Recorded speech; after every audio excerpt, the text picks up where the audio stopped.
I don't want to say anything, but I'm going to say it. And you should be doing this, but I don't want to get involved. Or like, there's always something to do or fix, or why aren't you, or come on, it's this like get up attitude all the time. Like, okay, I'm so happy you're here. I'm so happy to be here. Seriously. I was very excited to sit down and talk to you. Can I tell you why I did the podcast? Okay, tell me. Okay, so I don't know if you remember this, but we were in Paris Fashion Week 2 years ago now. We did the Zimmerman show. Yeah. And we said hello, maybe somebody introduced us, but it was just such a warm, refreshing embrace of like, you know who I am, I know who you are, clearly through the interwebs, we've looked at each other's stuff. And it was just like, we had acknowledged each other like it was two normal people. It wasn't like, oh, I know who you are, but I'm gonna pretend like I don't. Which happens a lot usually? I feel like with me, yeah. Why?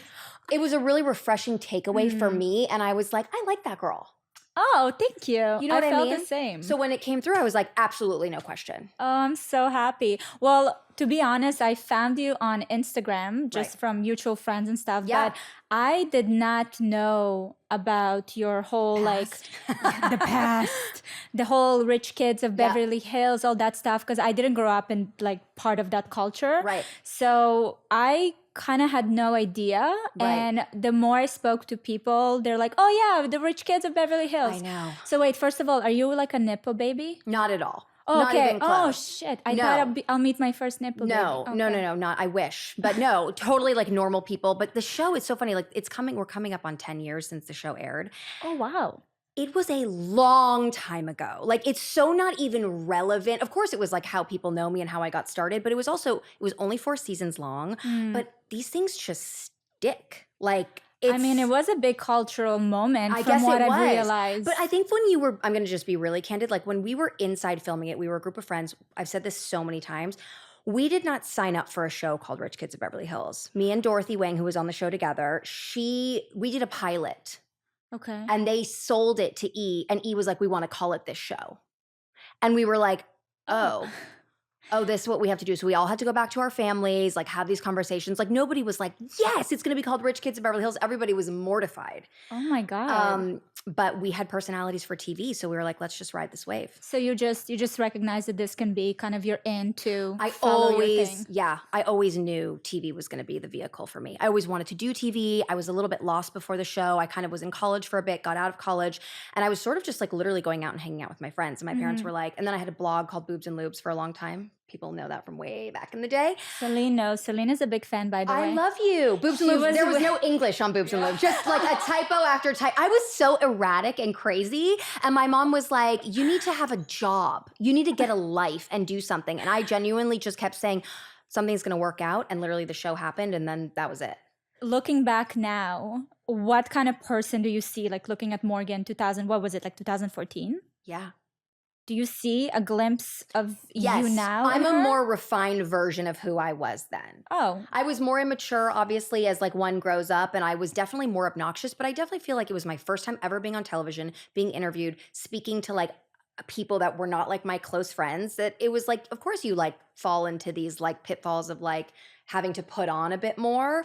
But I've always pretty much been the same person. Like I feel like if you were in second grade with me, people would be like, I know your birthday because you were so fucking loud and talked about it all the time. Can we curse? Yeah. Okay, good, because I'm going to. No problem. I let you be the Morgan that you want to be, that you are. So yeah, the reason why I wanted to chat, because that's the thing. I got all these like references, the Rich Kids of Beverly Hills and this and that. And I'm like, I really want to know you, like who you are, where you're seeing yourself in general. Like you're obviously an entertainer and it's come so naturally to you, which also really attracted me because for me, it's a lot of work, honestly. It's a lot of inner, like you can do it, push yourself. But for you, I feel like you just wake up and you're like, hello world. Totally. But then I also have like crippling anxiety and 2 kids now. So it's like, you know what I mean? Yeah. Like it's changed a bit where I feel like that was the biggest thing for me to want to do TV. It wasn't because I wanted to be famous. It was because I wanted to be successful at what I was naturally good at. Because like I had such a difficult time in school. College was definitely not for me. And I definitely always wanted to be a successful person, but not in your conventional sense. So I knew if I was on TV, like that would be a way for me to be able to like A, have an income and support myself, but B, be able to be successful at things that aren't like I wasn't going to be a lawyer, right? Like I wasn't going to be a doctor. Like I was just going to be in entertainment in some form. I mean, you have a very strong communication skills. Like you know how to tell a story. You are a storyteller. When I tell a story, I'm like, how long is this story? Like, and I'm like so ADD that I'm like, did I get to that point? So I'm glad that it presents that way because inside 100%. There's so much dialogue. That's always how it works. Right? Always. So you're right. So you got your, you kind of got into social media pretty early on. You're like a trailblazer. You were on Instagram. You had a blog. Is that a word never used before? No, trailblazer? but I use it all day. I love trailblazer. I love it. Did you think that social media will kind of have that kind of power? It was so new into it that no, I remember vividly. It's so weird that we're talking about this because this has just come to me. I was on Burton Way with my first husband, and I remember vividly hitting 10K. So I was across the street from where we are now. And I was like, wow, 10,000 people are following me. Like, that's insane. And that was just sort of like when Rich Kids of Instagram was happening, which was really kind of the idea behind Rich Kids of Beverly Hills. And I didn't know the power of it. It was so basic. It was a nice time though, because there was like no filters. You threw up whatever you wanted. You still had no expectations. No expectations. And now I feel like my relationship with social media has just changed a bit. Tell me. Because I just feel like, a la Kylie Jenner, I'm like a real person having a real experience. I do all my own social media. I don't have I'm not a content creator, right? Like I'm not building that into my day.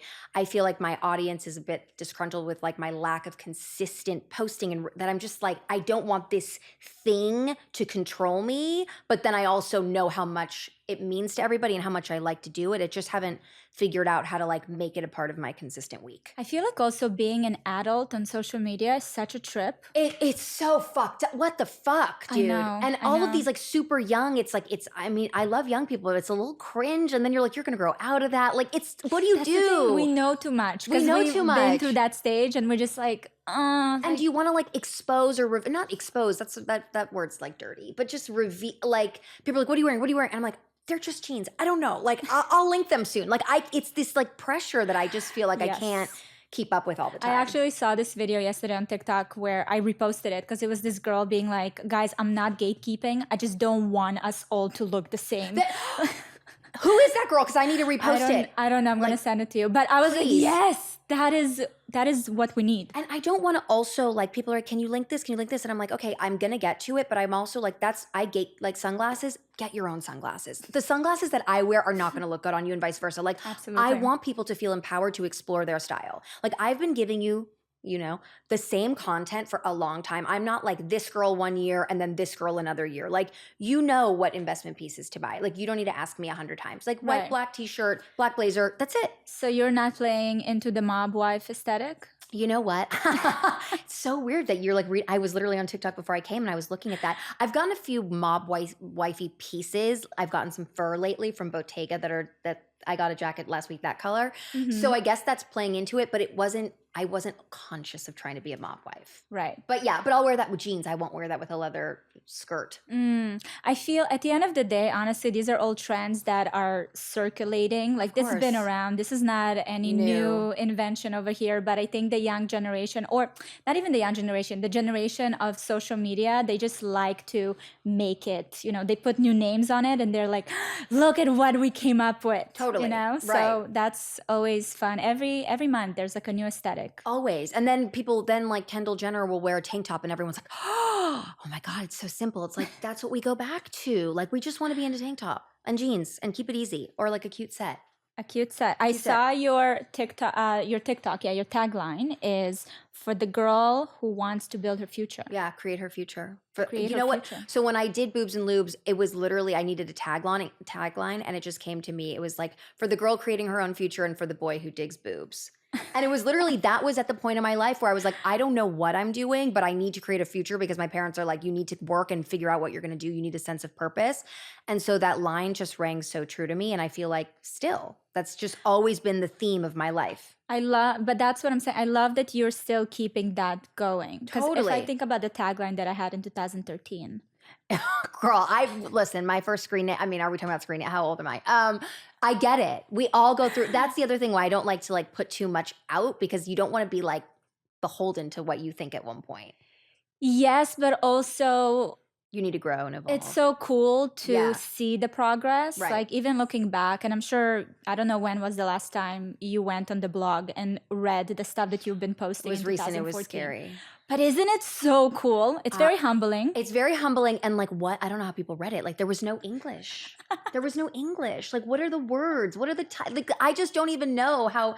But yes, it is very humbling, and it is definitely like, because that person that you are at that point when you're younger gets smaller and smaller inside of you, and you get further away from that, and you're like, wait, but then you also want to hold on to her because she's who makes you you. But like, absolutely, yeah, it's definitely very humbling. You're right. It's very well said. I also feel like as I get older, I have so much more love for like younger me. You know, so much more grace. That's so good. Do you feel that? I mean, so much therapy later, and I'm still like, what the fuck were you doing? Yes, more so recently, I've learned to be like, but I'm definitely very hard on myself in general. You've always been like that. Oh, always. Just like, why is it like this? Not like, I don't know. I've always been very hard on myself. Okay, but it's a process. It's a process, and I'm trying to like lead with grace a little bit more, but I'm definitely somebody that's like a little hyper neurotic and like wants to control things that like don't matter that much. You know? I feel that. Okay, you're in your mid-30s. Yes. You're married, you have 2 kids. Yes. A year and a day apart, which is insane. Insane. I have twins. How are you doing? You know what? So my son is going to be 2 February 17th. My daughter's going to be 3 February 16th. As of the last 2 weeks, I feel like I'm finally physically coming back together internally. Like, I feel like I had babies as close together as you possibly can. Literally. Yeah. I mean, unless you're doing like 11 months, but like pretty much like I literally had the exact same hospital crew because it was literally like, oh, we're just pushing out a whole other head now. Like, what's happening? My thyroid bottomed out. I had a lot of different like physical things that I went through. I went through a little bit of an autoimmune phase, and I just hadn't been feeling great. Even, not mentally. I've always been happy. Luckily, I never went through any of like the baby blues, but I'm somebody that like never had a cold, never had a problem, was always really healthy, never had any issues. And after these babies, it was just like, if I didn't eat for 2 hours, I was like dying. Like there were 2 episodes where I like basically bottomed out. I was speaking in tongues. My husband had to call the hospital. All of a sudden, I just remember like, I just like went down and couldn't speak. I was like, get my phone is what I thought I was saying. And then I was like literally saying, get me a Coke. Like brain just shut off. And then I had to get all these tests done. And she was like, your thyroid is completely gone. Like we have no thyroid hormone. And then and then medication on and off. And I just haven't been feeling stable until literally probably 2 weeks ago. But that, I mean, it takes such an insane toll. It's to insane. carry 2 babies. It's such a short period of time. It's crazy. For me, mentally, like I had 3. My first 2 are 17 months apart, 18 months apart. That's so close. It's close. That's why for me, like even the fact that I got that extra 6 months made a huge difference. Like I can't even imagine. I was breastfeeding. I still had milk in my boobs. Oh my God, that's insane. It was crazy. But I was, with my 3rd, I had such a crazy burnout that it took me solid 3 years to get back to myself. Like foggy. I was literally foggy and walking through mud, and became this person that was like, am I okay?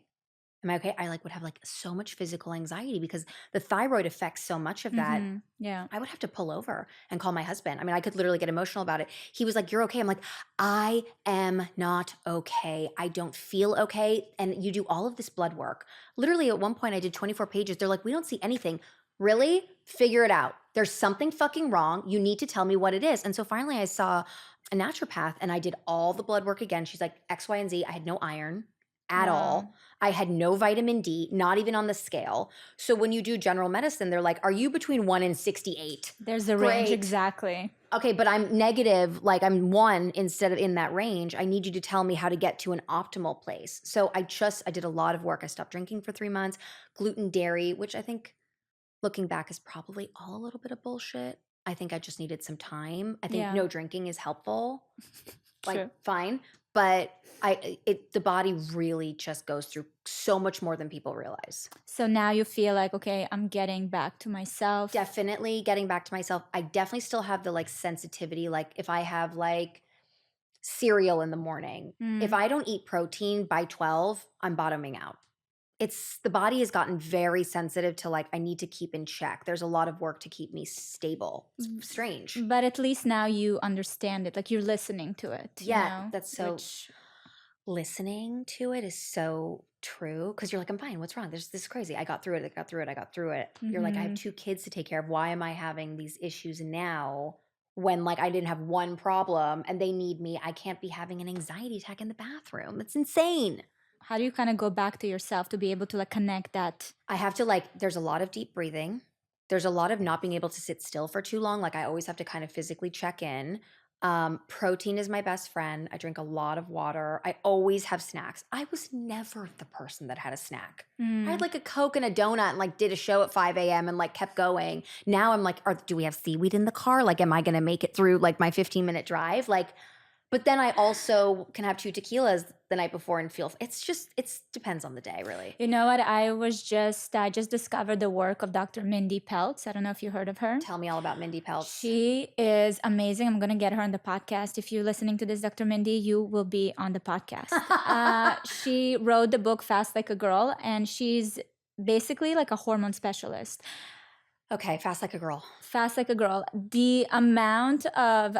First of all, the lack of research about hormonal health in general is mind-blowing. And we all go through it, if it's moving from, to puberty, out of puberty, having kids, menopause, premenopause. Like we have bajillion seasons that we go through and zero research done on what we need for support. So she really is revolutionizing that whole aspect of like female health. We need it. Mindy, I need you. Yeah, I'm going to send you the book. Please. It's amazing. I'm going to read it, because I even just like, it's got to be something with hormones. Like my hand goes numb. It's like strange. It's all hormones. Yeah. Like our bodies we don't know what to listen to. So, you just go out there, you watch a TikTok of someone's recommending something, you're like, okay, I'll do that. Like you're just pulling things out of I know air. The amount of lights I've bought on TikTok. Like why do I have 40 lights from TikTok? Like what am I doing? And then I don't even use them, whatever. But yeah, you're so okay, Mindy. Mindy Peltz, here we come. And you started a brand. I started a brand. Among all of that, yes, and some, you decided this is the time. This is the time to build a brand. And I always wanted to do ready to wear. Fashion is such a passion of mine. It's so it literally is who I am. It's like what I think about all day. It's what I like to research, even though I get lazy. It came together in the best way, and I always wanted to do something that was not revolutionary by any means, but just have like a basic wardrobe for people with a little bit of like my personal style into it. Just a little bit of like a niche, not just so everyone does everything in beige and they kind of follow. Mine is just is nothing crazy, but a little to the left. Like if you know me, and it's the very details. me. I've noticed that there's small little details that you tweak. You're like, oh, this is different. And everything is, I couldn't be more proud of it. It's like the fabric is unbelievable. The fits are unbelievable. The quality, I stand by it 100%. And it is really one of those things where, like if you make dinner, you don't really eat it because you're like, oh, I just spent 2 hours doing this. I'll have a bite. But that's how I kind of felt like with the clothes. I'm like, I'm going to make these clothes for other people. The amount of time I spend wearing it, I'm genuinely shocked by. Like, I mean, that's the best. That's how I know like this shit is working. This is the path forward, because I literally like, they are my go-to pants, like in the realest way. I love that. I love everything we make, and honestly, it's only going to get better. What kind of lessons are you taking from your experience with? Definitely think about things a bit more. I feel like I'm very impulsive, and when I know something, I know it. But like to be able to just listen to other people and take other people's perspectives in a bit more, because I'm very steadfast. I know what I like. I want to be, but some things that I think don't always translate into the real world. So just being able to like let other people in and be aware that being a team is very helpful, and I'm not always right. You see, I love that you have to unlearn that, because for me, I mean, I think for a lot of people, it's mostly the opposite, right? Of just like learning to trust your gut, learning to trust your vision. For you, you're like, okay, give some space for other people. Give some space for other people, because even like somebody will be mid-thought and I'll be like, and then I'm like, you need to just empower people that are here to only help you and benefit like from this success of this. So yes, I think I go a little hard in the gut sometimes, and sometimes I need to just see there's other ways for things. But I mean, it always comes back. It ends with you, right? It does. Especially when you run a business. But the one thing is just like with that fabric I'm never giving up on. Like no one is ever going to say we should have like a certain type of fabric if I don't agree with it. I love this. It's impossible. Like a bad fabric.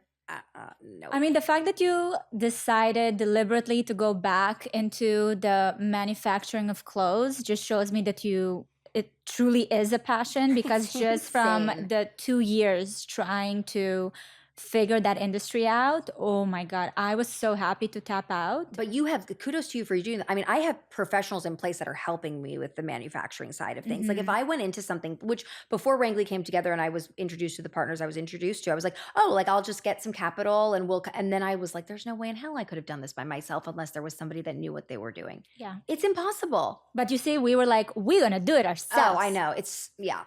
So that was a fun little thing. I mean, to me, it was a great experience because I've learned so much about myself. I think being an entrepreneur and starting anything that, you stand by is a lot of work, a lot of dedication, sweat, and many tears. And also, how many people do you know that really like run their own brand?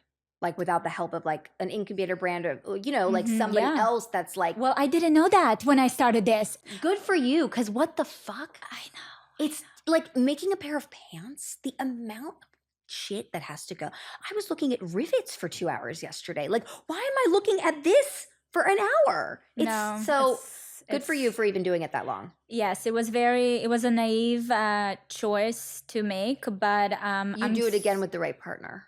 I don't think so. No, you're done. Because that's what I've learned. I've learned that, through this journey, I've realized that I don't want to be a designer. That's like not where I'm going to move the needle in the world. Good like for you you. Have other talents that I want to, capitalize on and push and make it worthwhile rather than like creating another dress no one needs in the world.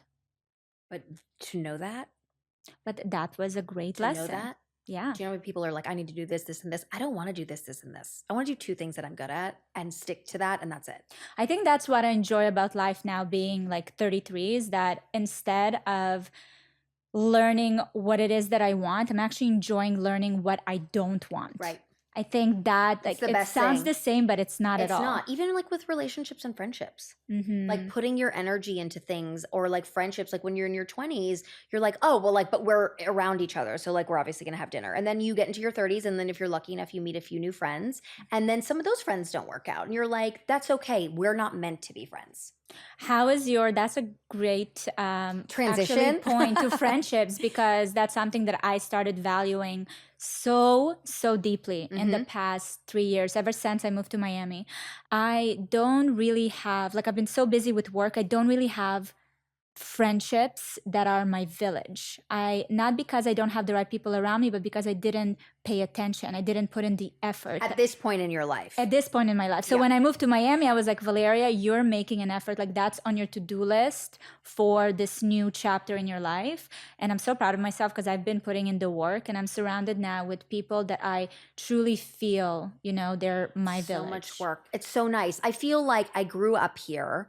And I'm still here, obviously. And I feel even more like just a bit isolated from people, strangely. I mean, I have like my 2 best friends in the world that like would pick me up if I killed someone. Like I have that. My husband and I are best friends. He has an amazing group of friends.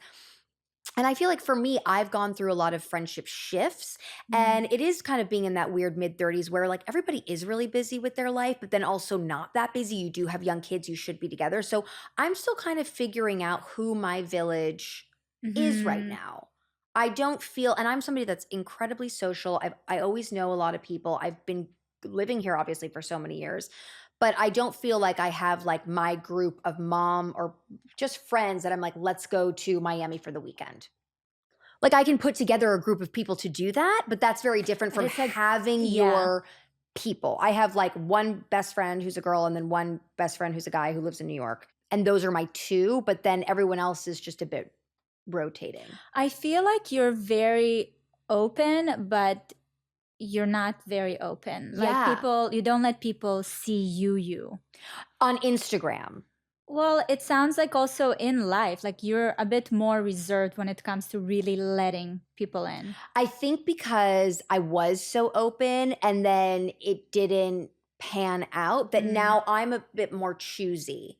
because I think I can detect like, oh, this isn't going to be long term. I want to have equal relationships with people, right? Like, I don't want to always be like, I'm a lot in general. Like, I'm a big personality. Like, there's a lot about me. So I want people that like are going to be equal. So I just don't give the effort until I know that's what's going to happen. I just realized that saying that. Quality over well, that's why I love these conversations. We're gonna leave this, be like, oh, we learned about ourselves. Totally. And I don't feel like I'm not like a lonely person, but you know what it's just having those meeting new people in your 30s is different. It's extremely different. I never spoke about friendships and specifically female friendships in the capacity that like in the way that I speak about them now. To me, they have a whole different meaning. Completely. And they carry a lot of weight. And I've realized that a lot of my contentment in life, like I need the right women around me. Completely. They truly like make me happy and feel supported, because you want to feel that for someone else, because we're all dealing with so much. Even if you have so much, there's always something. Everybody has something going on. Exactly. So you need a little escape, you know? Totally. And speaking of just chapters in general, you had a time when you were hosting on E. You had a couple of different shows on there. Yes, which is crazy. That was longer than the whole of Rich Kids. That's why it's like nuts. Yes. Well, you literally built out exactly what you wanted with the Rich Kids, but you were doing all these different shows and then they were all built around you, like you were carrying it. Yes, thank you. I appreciate that. I did. Yeah. So what happened? So I did Rich Kids. E was like, we want to keep working with you. Let's do something digital. So then I did a digital show for a year called Necessary Realness. And this was kind of at the time that then they were doing Daily Pop, which was their daytime hour show that they were talking about like all pop culture stuff. And Kat Sadler was leaving. And so they were like, well, shit, we need somebody, go in there. And I love my executive producer now. We're very close, but she had no hopes for me. She was like, this girl is from that reality show. She's not gonna be able to do anything, like, but put her in because we have no one. That ended up working out. So I did Daily Pop. Then they created Nightly Pop. They were actually looking at comics, women comics, to take that spot. They were like going to nightclubs and trying to find somebody. And I was like, absolutely not. That's not going to happen. You're crazy. Like, what are you talking about? Like, I'm Chelsea Handler 2.0. Give me that job. So they gave me that job. And then, so I did that. And then I did Necessary Realness. So Daily Pop, Nightly Pop. And then I did What the Fashion, which was a Snapchat show for 2 years about fashion with this guy, Justin Martindale, who I love and is so funny. That's so much. It was so much, and it was so amazing. It was so I mean, I did that. I worked at E for 5 years. I got up at 5:30 in the morning to what we were talking about. Had like a sip of coffee and a donut at 4, no problem. Have 2 kids. Like, now I need seaweed every day. And then it was dropped. And then E canceled all of the shows. They're just getting a bit smaller and smaller and smaller. And I was also fine and ready to end that chapter. Were you? Or were you kind of like caught off guard? I was caught off guard with the fact that it was happening, but I wasn't unhappy with the reality. I mean, we were in COVID. I did the show from home for a year. I was pregnant. I was pregnant with my second kid coming into work. Like, I just, again, was in a different mind space, and I didn't want to leave my babies every morning to go talk about clothes or fucking Angelina Jolie. Like, I wanted to be home and doing that. So everything has ended at the right time for me. I love it. So you trusted the process. Yeah. I'm really trusting now. Yeah. So where is that, like, where do you see the evolution for you? Like, what are you going for? I think it's time for some TV again. I think we're there. I think, this last year was really, my dad was very sick and passed away recently. So thank you. I was very in that, like, I can't do anything else. I'm like going to chemo, I'm going to the hospital, my mom, it was just crazy. So now that that's kind of not behind me by any means, but has kind of obviously come to a head, I'm like, all right, the kids are 2 and 3. My daughter's in school a little bit. And it's time I have Renggli, which I'm so passionate about. It's like I eat, sleep, and breathe it. And then, even though I don't even know if I really want to, like, I've always been very clear in my intentions and manifestations. This is the first time in my life that I'm like, I like the peace, right? Like, I like being a mom to these kids. I have such a good relationship with my husband. Do I really want to like open up my whole world to the world, which is a really scary place? Not saying it would be reality, but even being in the public eye, I mean, people just come for you. Do I want that? But then I also know it's my calling, so I'm going forward, and I'm, to use your words, trusting the process. And I just want to touch on your loss. You've been very open about kind of the heartbreak, and it's a lot of grief. It's insane. It's been really beautiful, like, if I can say that, Thank you. to watch you from the side sharing this deep loss with so much like rawness, but also like an air of humor. Yeah, I every day I'm like, literally, I'm like, Dad, I mean, you're so fucking dead. Are you kidding? Like, what the fuck? This content? Like, are you nuts? But it's such a, like, I can't get through it without this because, I think that's your healing. Like, it's not even healing because it's not a wound that you can heal, but it's that. It's been 4 months. I mean, it's literally been 4 months. So it's just, it's surreal. It's hard. Like, I can't even like talk about it in a way that's, I don't know. I guess it depends on the day. Because sometimes I'm fine. And then sometimes I'm like this. And I'm like, I lost my dad. And I went to their house yesterday and I had to go through some stuff. And you're just like, wait, like, you just like leave all this stuff and you're gone. Your shoes, your jackets, your pictures. I mean, I'm looking at pictures. Thank you so much. Pictures of me having him take me to camp. I'm young to lose my dad, So it's definitely been a weird ride.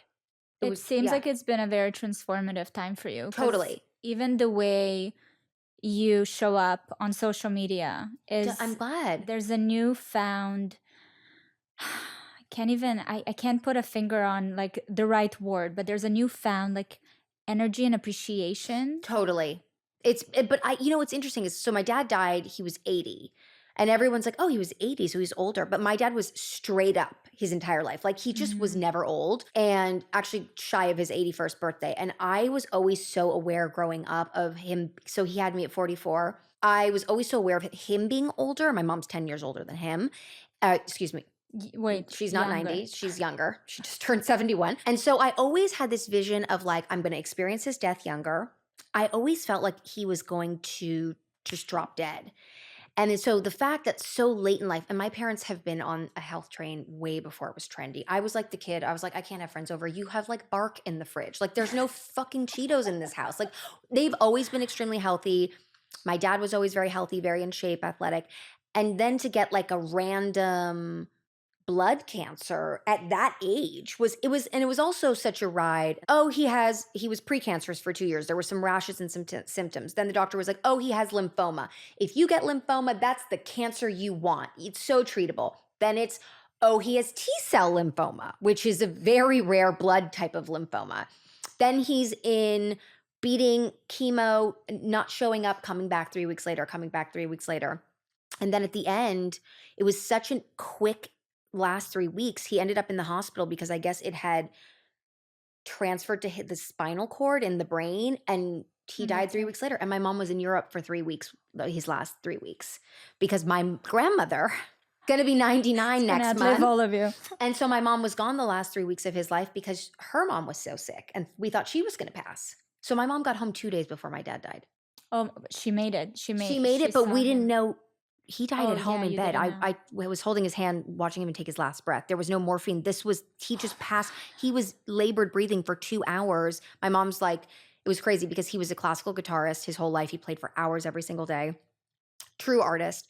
And I had these like, those wood guitars you get the kids when they're born. And so I had these like 3 guitars like stashed away in a closet. And literally the day we got home, we were like, okay, we're going to do end of life care. But we thought we had like a few months, and they will come and bring. What is end of life care? Basically when you stop treatment and you just kind of wait out how long someone has. But we thought this was going to be like 6 months. Like, he had been doing so well. And so I got home. It was such a long day. I was sitting there, and all of a sudden my daughter brings me these 3 guitars.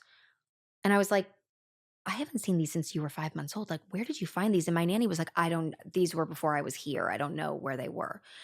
12 minutes later, my mom texted me. She's like, you have to come home. You have to come back. And he had started, literally she called me, and I just heard the breathing. I will never forget that sound.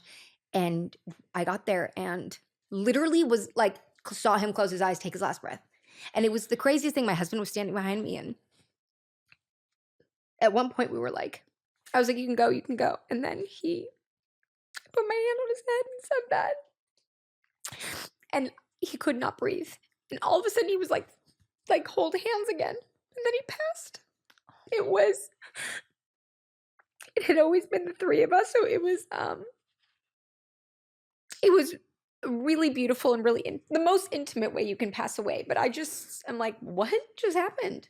It's crazy. But I do believe that they stay with you and they're with us. And, absolutely. I mean, I have a medium that I speak to, and I spoke to him last week, and he was like, your dad's here. And every time he says that, I'm like, okay, like he's here, we know, but like, is he fucking here? And he goes, yeah, he's loving that you're listening to his voice. And I had just listened to all of his voicemails 2 days before in my bathroom. It was crazy. I'm done crying now. Thank you for getting that out of me. So it was, it's been a lot. What have you learned about like life in the process? And I know that there's still going to be a lot that you're going to extract from it, with time, but I think, and it's not like appreciate, like it's just genuinely like you every day, like you're here today, like you really don't. I mean, even last week I was cutting a piece of bread and I sliced my whole finger open, and I was like, I could have just, you just really have to be so in the moment. That's not something I'm great at. Because we're all like, oh, well, what are we doing? And who's texting? And where are we going? And the kids need this. It's like, no. You're in the kitchen with your family right now. The second anyone leaves that room, you don't know what happens. So to be aware of that in a healthy way, I think is important. But it just wasn't the ending I expected. I didn't expect that to be kind of how it ended. Which is also a lesson on its own, right? Totally. Like you have no control. Exactly. Yeah. And for you, it's crazy. A hard one to take, right? Like your personality, it seems like you're very, and I'm the same way, honestly. You have to like laugh through it. Yeah, I know. This is how it's going to go, and this is how I'm going to behave, and this is how I'm going to feel. And then, life has a funny way of just like, haha. Exactly. Like how I got 2 hours of hair and makeup for this fucking podcast and I just cried off all of it. Like, are you joking? Like white streaks down the face. But anyway. You look gorgeous. Thank you. Do you need a second? Do you feel good? No. Okay. Please. This is life, right? This is what happens. So. Yeah. And I think for him being gone, I definitely feel like more watched by him. And I feel like my mom's very like a traditional, like, oh, you have to be with your kids. Like not to not pursue your dreams, but just like she's very big on like this time with your kids is so small. Like enjoy it, be with them, be present. And he would have been the energy that would be like, you gotta pursue your dreams. You gotta make time. So I try to remember that and make sure I move through life doing what I want, because you spend all this time with your kids right now. Yeah. And then they tell you to fuck off in 10 years. Absolutely. They have their own life. And you have no idea and then who you have are. Nothing. Yeah. So I'm just trying to create that balance right now. How?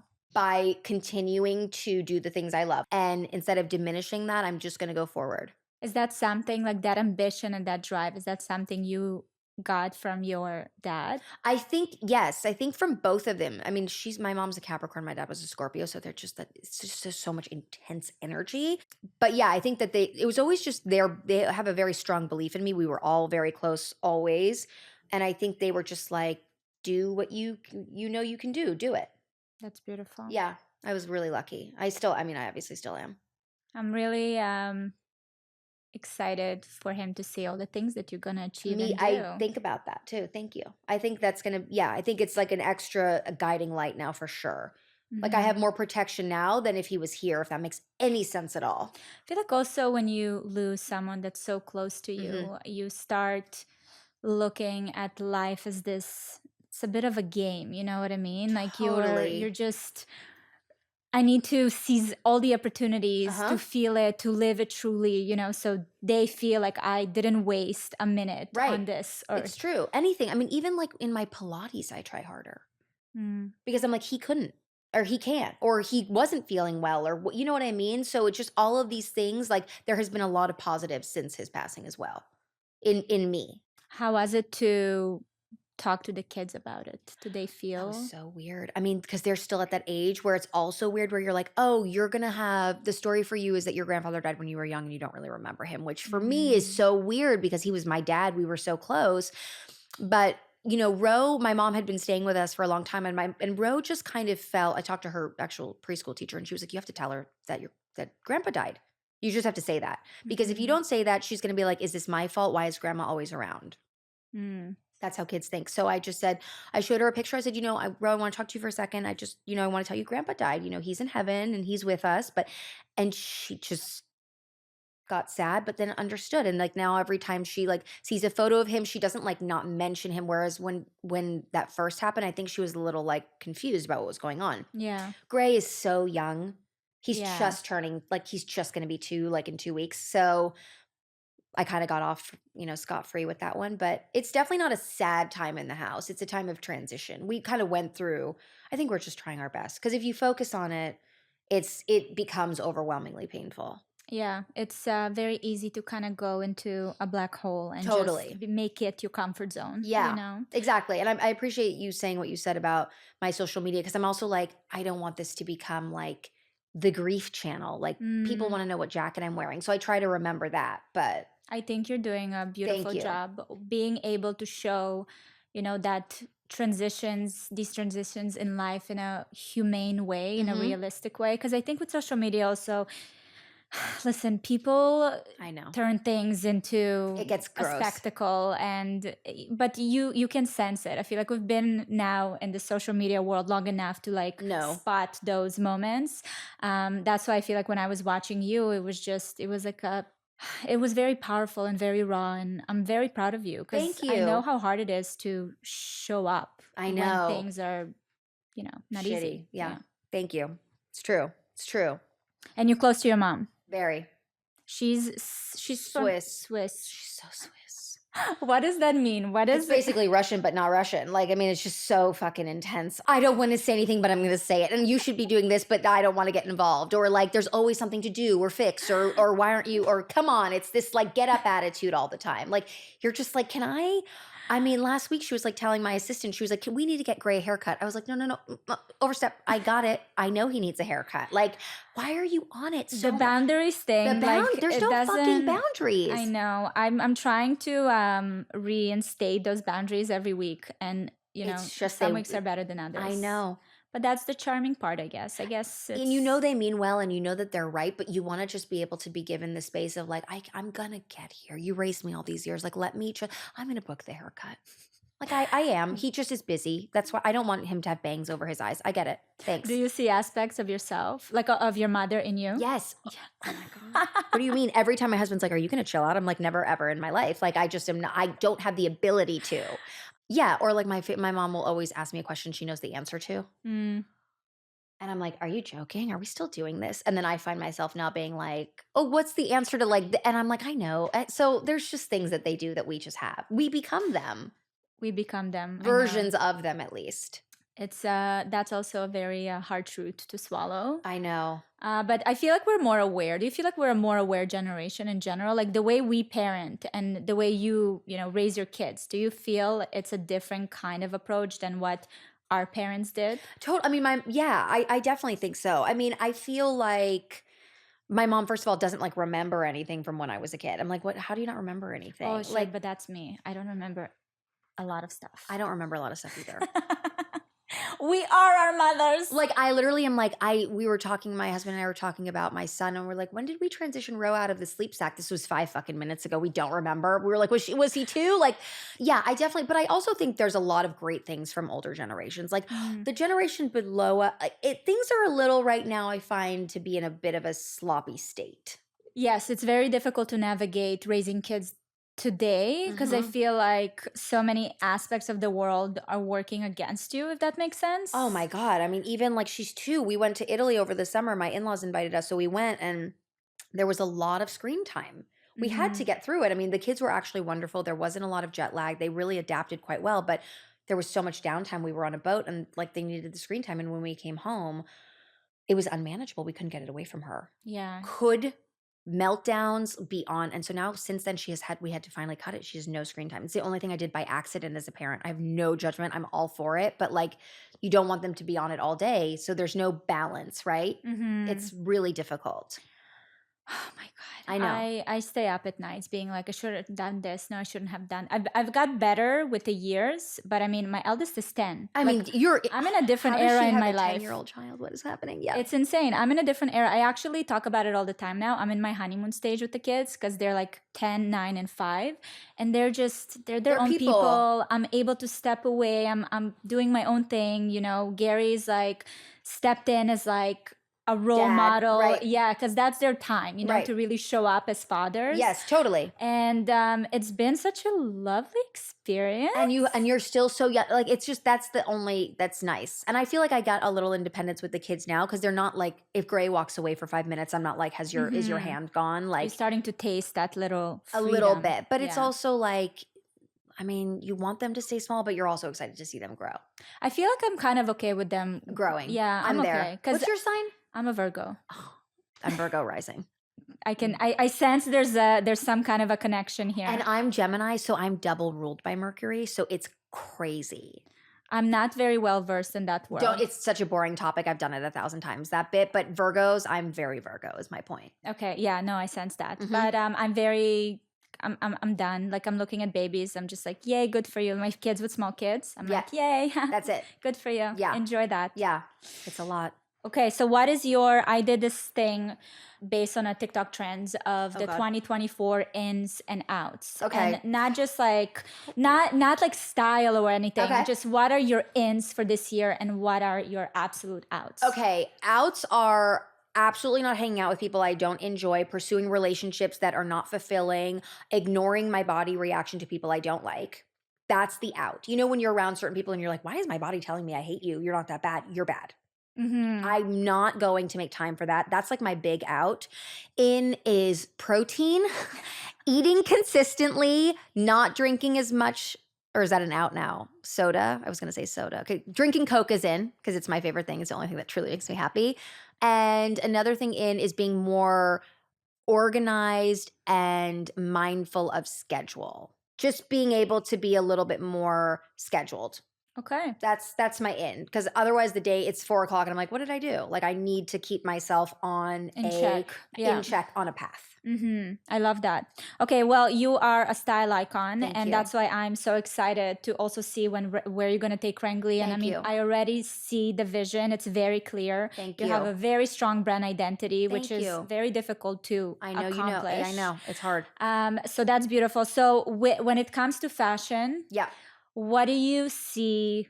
Like, what do you suggest? I know you probably already said it a million times before, but like your go-tos, things that you think everyone should own and not budget. This is, if you budget or no budget, you need to have a black and white crew neck t-shirt and long sleeve version, whether it can be read as a sweater at night, something that's a bit fitted and a bit on like the sexier side. Black blazer. I don't think you should have a gray blazer. Everyone's like gray. Gray is always one of those colors that unless you're in all gray, it does not work. It's a very tricky color. It only looks good if it's layered in grays. If you wear gray and blue, you're like, wait, but now I look like a secretary. Nothing wrong with secretaries. I'm just saying, don't invest in pieces that you can't build upon. Keep it super simple. Black and white t-shirt, short sleeve, long sleeve, crew neck, not V-neck. Black blazer, really nice black blazer. And you should probably get like a winter black blazer and then a summer black blazer. There's a difference. Are we going to get a Renggli black blazer? You're going to get a lot of good. Okay, great. A lot of good stuff. I think a great pair of skinny pants that fit you really well, like a black trouser, like something you can wear in the day with sneakers, or you can wear it with heels. I think obviously a great pair of blue jeans. I would go like this kind of wash, because you can do day and night easier. I don't love super light jeans at night unless it's like July. I'm very big on seasons. What else have I said? A pair of black shorts. Okay. Statement, simple pieces that can be interchangeable, and just keep your life simple. Don't buy overly trendy things, especially if you're on a budget. What's one of the trends that you're like, oh, I wish people stop wasting money on? I mean, I hate like a really overly square-toed loafer, like horrific. Anything that looks already like it's dated that you're going to regret. Like, I hate regret choices that you're going to not like in 5 years. Like, just avoid those things. Things that overly have a point of view are things that are short-lived. That's a good tip, actually. That's if something looks too, I mean, look, if you have all the money in the world and you want to like throw things on, fine, but most people don't. So you should be smart about what you're buying. Yeah. No, but even the one with, the unlimited budgets, we're smart, conscious girlies now. I am so less is more. Absolutely. Or you get overwhelmed and you don't know what to wear, and it's very frustrating. I want to wrap it up with a couple of. Like, oh my God, I'm taking all the time. I don't actually want to wrap it up. Of course. I knew that I'm going to have the best time talking to you. Good, I hope it was okay. It's super easy. Sorry. Okay, that was a lot. So sorry, but thank you. That's what Not Alone is. Yeah. You know, Totally. For me, I wanted to come here and learn about different aspects of you, not just your brand or, one thing or the other. So I'm really, appreciate that you opened up to me. Thank you. That really means a lot. But okay, any books, any quotes, like something that you just have in the back of your mind that's been kind of for the girl creating her own future. That's kind of always been the line. Like, just keep creating a future that you want for yourself, regardless if your husband's around, not around one day, your kids leave, like whatever is going to fulfill you and make you whole. And that's another thing, to circle back to fucking death. Like, you're with somebody, you create all of this life around you, but you don't leave it with anyone. You leave it alone. You don't take anything with you. Your soulmate of 40 years, they stay. So you need to leave the world as happy as you possibly can be. Or fulfilled. Happy's hard. Fulfilled, let's say. Thank you for saying that. Happy is hard. I'm not loving happy anymore. Happy is it's too much of a dramatic, like, bitch, it's pushy with you. Like, who's happy? I mean, I'm happy, but like, but I think the strive for happiness is just what actually messes us up. You know what I mean? Oh, it's just the striving. Yeah. I'm just sitting at this point. Contentment. Good word. Yes. Completely. Absolutely. I love it. This was so fun. Thank you. Thank you. Seriously. Thank you so much for watching this episode. I hope you enjoyed it. Don't miss my newest episode right here. And if you're listening to the podcast on Apple or Spotify, please go and leave a review with your biggest takeaway. I love reading your thoughts. And if you have any suggestions for guests or topics, you can leave them in the comment section. And always remember, you are not alone.